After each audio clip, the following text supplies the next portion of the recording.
Well, this isn't good. I'm running out of space.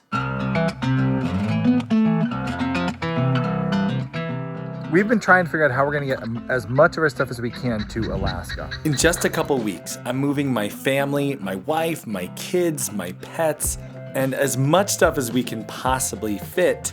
I'm packing it all up and I'm driving it 4,000 miles away out to Alaska. So, to bring all our stuff, I bought a camper. Okay, not actually a camper. I bought a cargo trailer and I converted it into a solar-powered camper. I figured this would make it a lot easier to get all our stuff to Alaska. Bud, I am maxed out. I'm limited 100% by reality here. That's not how a trailer works. That'll do, I got it. 47-point turn. And it's been great because we can fit a lot of our stuff, but then we started making room for us to sleep and our pets to sleep and necessities to get out there, and real quickly we ate up all of the extra space. So I was out of space again, and that wasn't good because I had two really important things that absolutely need to go with us to Alaska that I had nowhere to fit. No, not my wife and kids. First, my UTV.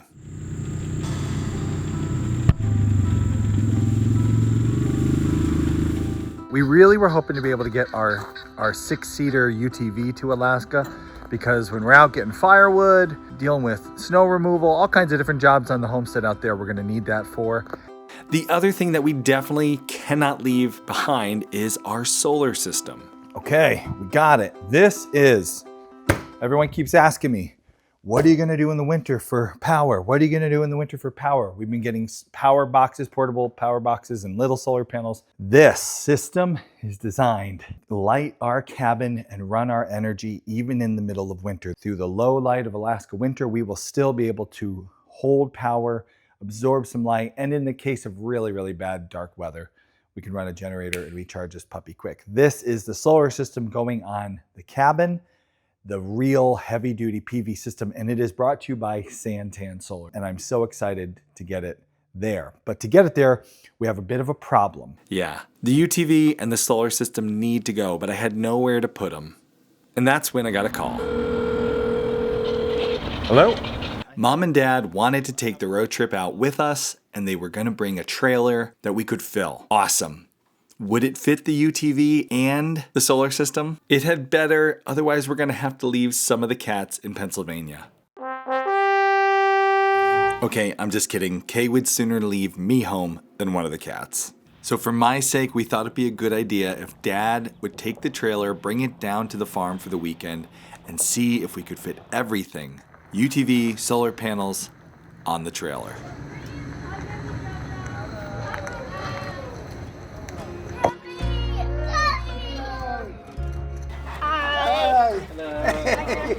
Hey. Everybody was really excited to see Dad and the presents that he brought with him. But we didn't have a whole lot of time to spare, so we got right to work.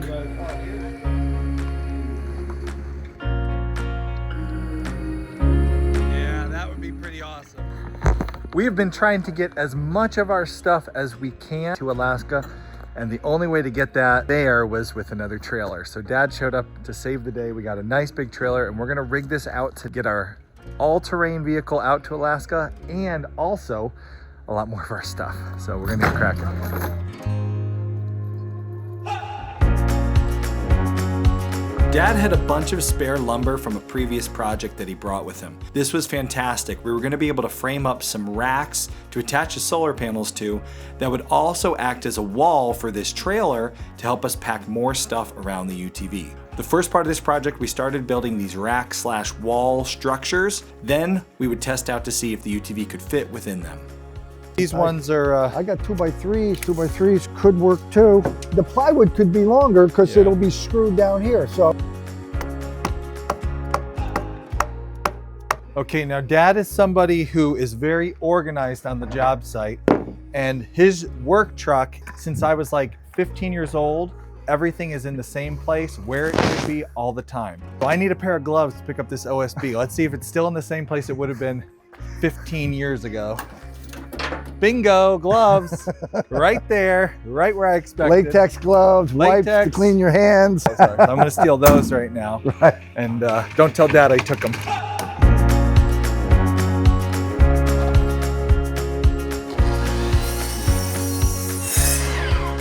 Nice. All right, now we're nice and square. A square. That was a popular phrase in the 60s. Don't be a square, man. The crate we make screws right to the plywood so they can't fall over. Yeah. Don't go in. Oh, look at that, fancy sledge. Yeah. Pounder. Ready?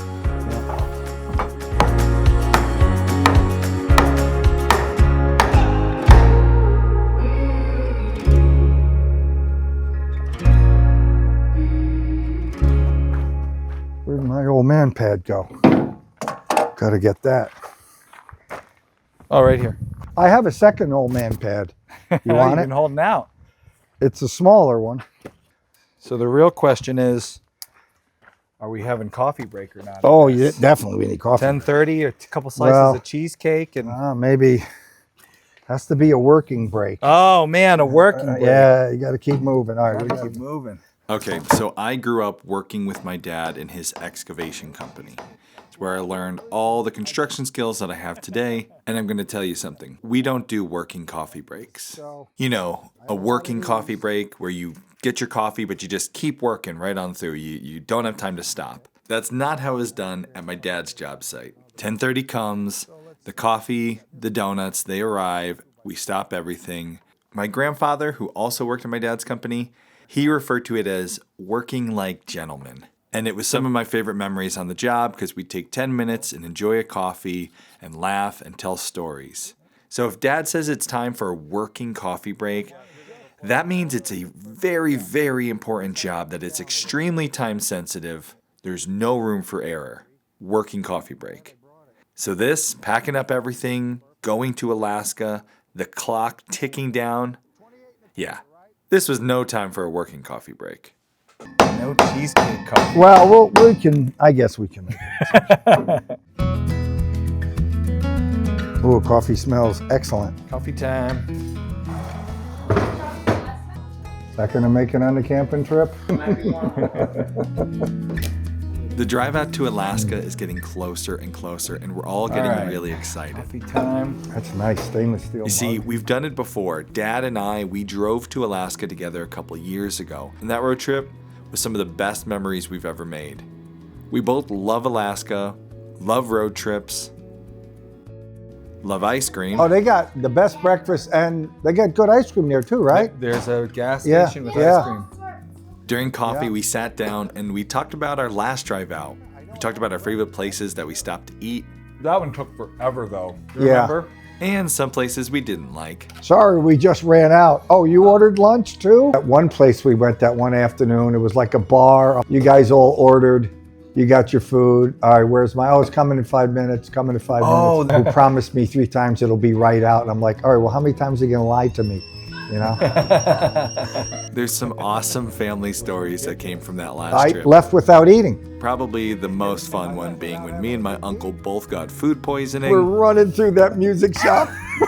He's opening doors. People are taking piano lessons, violin lessons. Remember, get out of my way.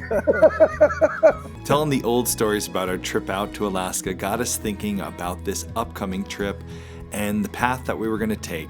We pulled the milepost out. The milepost is a mile-by-mile guide of the entire journey. You can plan your route, figure out where you want to stop to eat, where you want to stop to sleep, where there's an emergency restroom should you need one.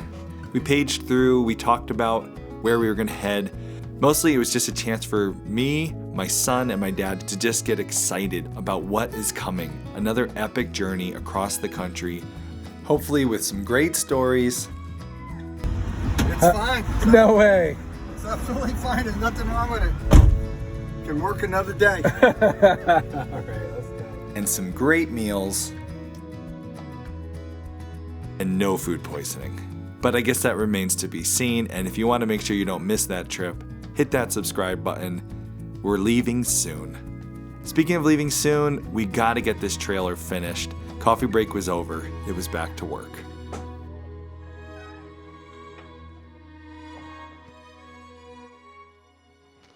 Okay, what we're doing now with the trailer, we've put these 2x4s coming up vertically. We're putting plywood on the sides and on the front. We're trying to enclose this trailer so we can fill it with as much of our stuff as possible on this drive out to Alaska. We're gonna need as much as we can fit. Put the square on the metal rail. So now you got to Go come back your way. All right. Dad had just finished lifting something heavy. I asked him if he needed a hand. He said, "No, I'm 68, but I can still do it." And that actually shocked me. I didn't realize my dad was 68 years old, which sounds old, but you look at him, it doesn't look old. I got to get my old man pad. I think I need an old man pad now. Oh, yeah? I've officially reached the status. Yeah, you got... We need an old man pad. All right. He's got the knowledge and the experience of someone who has been building for 50 years. But he's still got the strength and energy of guys my age on the job site. A lot of times even more. We kept working, and while we were working, the kids were out playing. Bit by bit, this whole thing was coming together.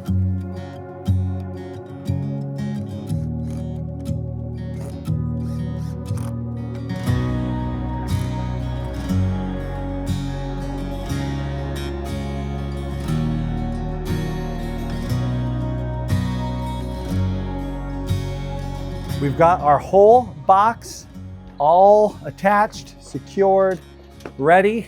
Now's the moment of truth. We're gonna drive the UTV up in here, make sure that it actually fits. We measured, but you know, I've measured before. So let's see if we can even get the UTV up onto this trailer.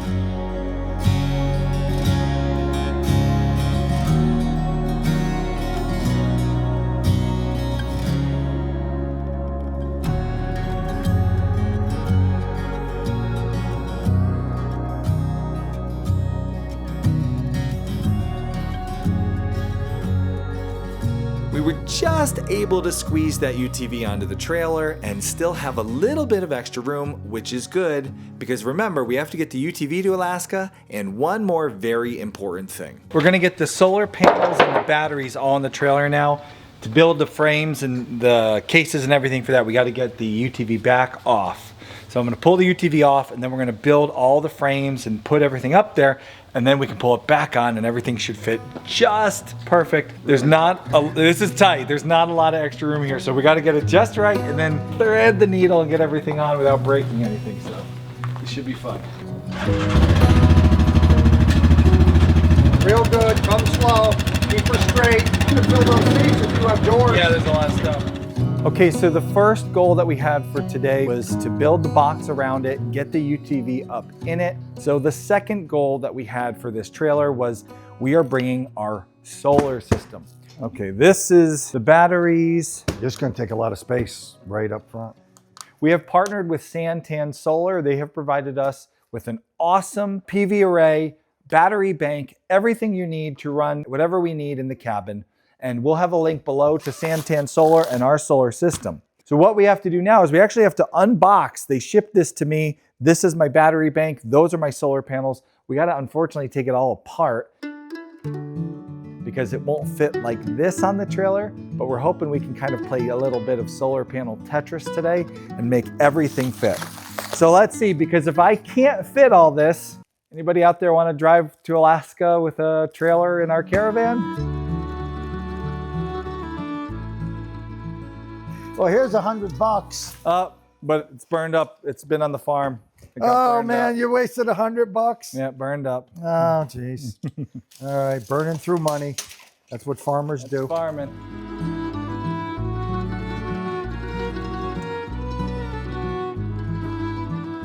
Like a picture frame, except for the back is open and the front gets a sheet of plywood.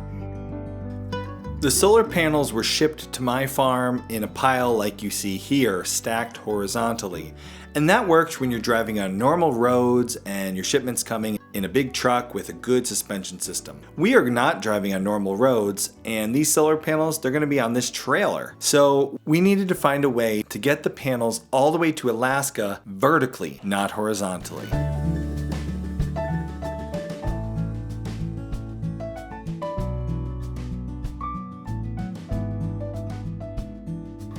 This was a really big project and we only had the day to get it finished, but fortunately we had a little bit of extra help show up. My sister-in-law came over to give me a haircut, which I had to get done before we went to Alaska. And while I was getting my haircut, my brother-in-law jumped in and started helping. Together, my dad, my son, my brother-in-law, me, and my sister-in-law providing the haircut all got this accomplished. We got the solar panel stacked vertically. It was a big family affair, everybody pitched in, and at the end of the day, we got it done.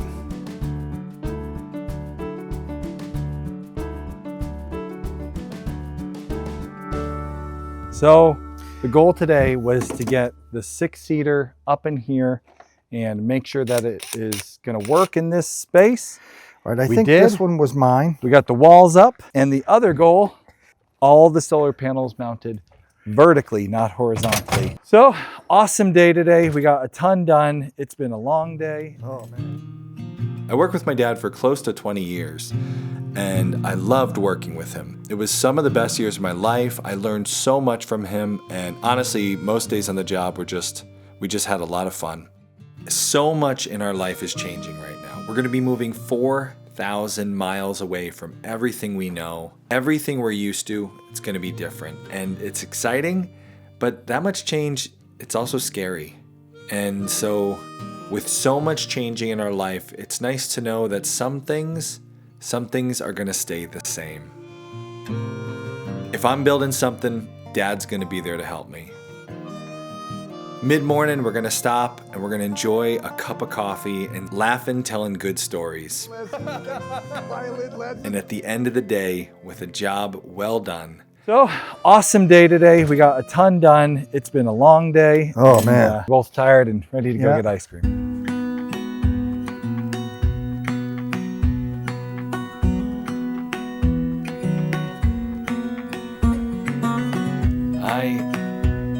I'm a big dreamer. Through my entire life, my dad has always been there to support whatever the next big dream is. I couldn't have got where I am today without him, and I'm glad I'm gonna have his help getting to Alaska.